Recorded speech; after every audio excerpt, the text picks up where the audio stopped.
Assalamualaikum warahmatullahi taala wabarakatuh. Nama saya Muhammad Azhar, bernombor BMEL 200601447.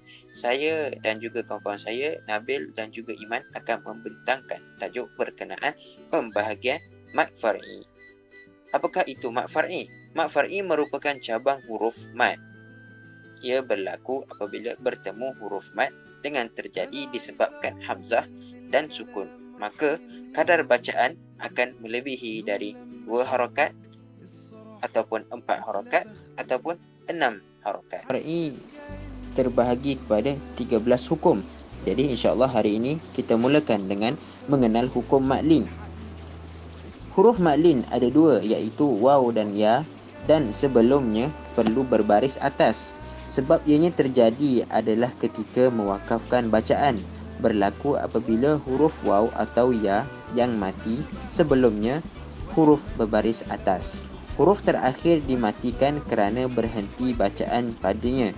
Ia dinamakan maklin kerana sebutannya adalah lembut dan mudah ketika diwakafkan. Sebagai contoh, li'ilafi Quraisy.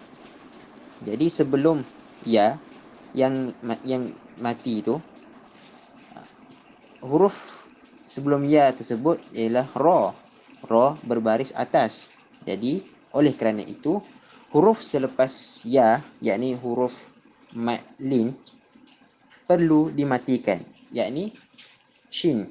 Jadi bacaannya li'ilafi Quraisy.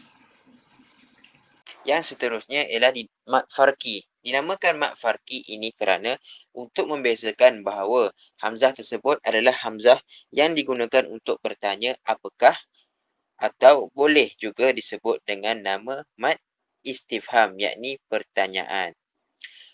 Mad ini terjadi apabila berlaku pertemuan 2 hamzah pada awal kalimah.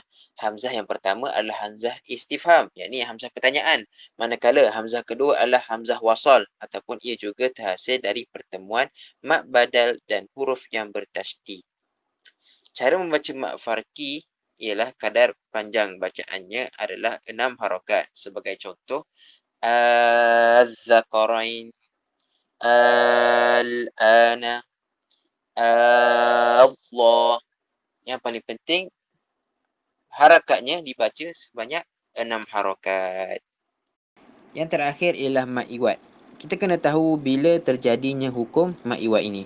Yang pertama terjadi bila mana kita berhenti pada perkataan tersebut. Contoh macam inna ansha'nahunna insya'a. Kita berhenti kan. Dan yang kedua, kita mestilah berhenti dalam keadaan dia 2 baris atas. Jadi, kalau kita tengok kat sini, hamzah tersebut berbaris 2 baris di atas. Jadi, kalau kita jumpa hukum mad iwad, ada 2 perkara yang perlu kita lakukan. Perkara yang pertama ialah 2 baris atas itu kita tukarkan kepada 1 baris atas. Dan yang kedua, perlu dipanjangkan dengan kadar 2 harakat.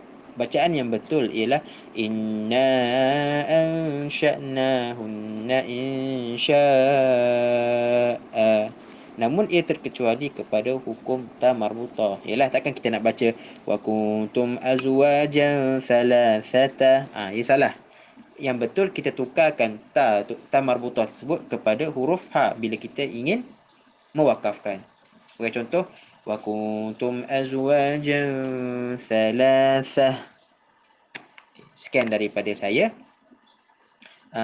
Iman akan menyambung pembentangan ini dan tajuknya ialah mad tamkin. Assalamualaikum. Kita teruskan perkongsian kepada mad far'i seterusnya, iaitu mad tamkin, mad arid disukun dan mad badal. Mad tamkin. Tamkin bermaksud menempatkan. Mad tamkin berlaku apabila bertemunya 2 huruf ya dalam satu kalimah.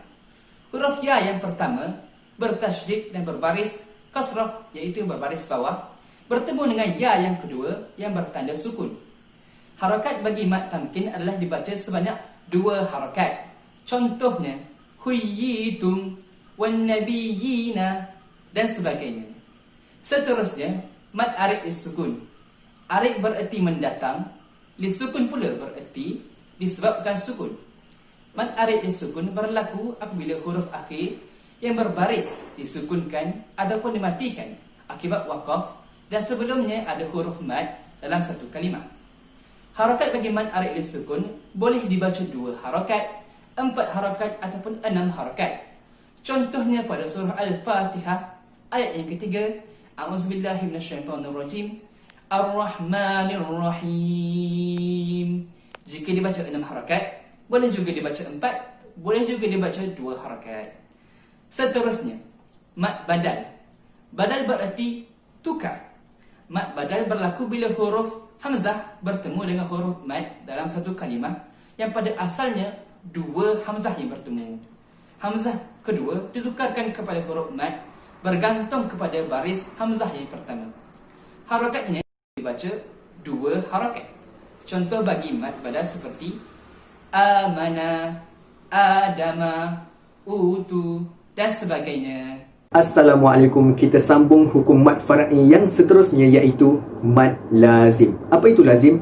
Lazim bermaksud wajib 6 harakat. Mad lazim terbahagi kepada 4 dan keempat-empat ni wajib 6 harakat. Pertama, mad lazim harfi mukhaffaf. Harfi bermaksud huruf, mukhaffaf bermaksud ringan, iaitu dibaca tanpa idgham. Idgham pula bermaksud memasukkan huruf ke huruf selepasnya. Macam mana nak kenal? Apabila huruf mad bertemu dengan huruf sukun asli dalam ejaan satu huruf dan tidak diidghamkan ke huruf selepasnya. Panjangnya 6 harakat. Contohnya alif lam ra. Alif mad bertemu dengan mim sukun dan mim itu tidak diidghamkan ke huruf selepasnya. Dan contoh-contoh yang lain. Kedua, mad lazim harfi musaqqal. Musaqqal bermaksud berat, iaitu dibaca dengan idgham. Macam mana nak kenal? Sama macam tadi, apabila huruf mad bertemu dengan huruf sukun asli dalam ejaan satu huruf dan diidghamkan ke huruf selepasnya. Panjangnya 6 harakat. Contohnya alif lam mim. Alif mad bertemu dengan mim sukun dan mim itu diidghamkan ke huruf selepasnya. Dan contoh-contoh yang lain.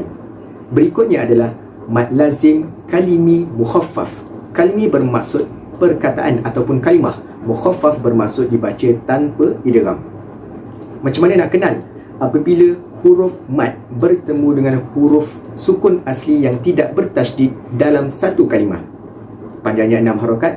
Contohnya ada satu saja dalam Al-Quran, iaitu al-ana. Akhir sekali, mad lazim kalimi musaqqal. Musaqqal bermaksud dibaca dengan idgham. Macam mana nak kenal? Apabila huruf mad bertemu dengan huruf bertasydid dalam satu kalimah. Panjangnya 6 harakat. Contohnya walau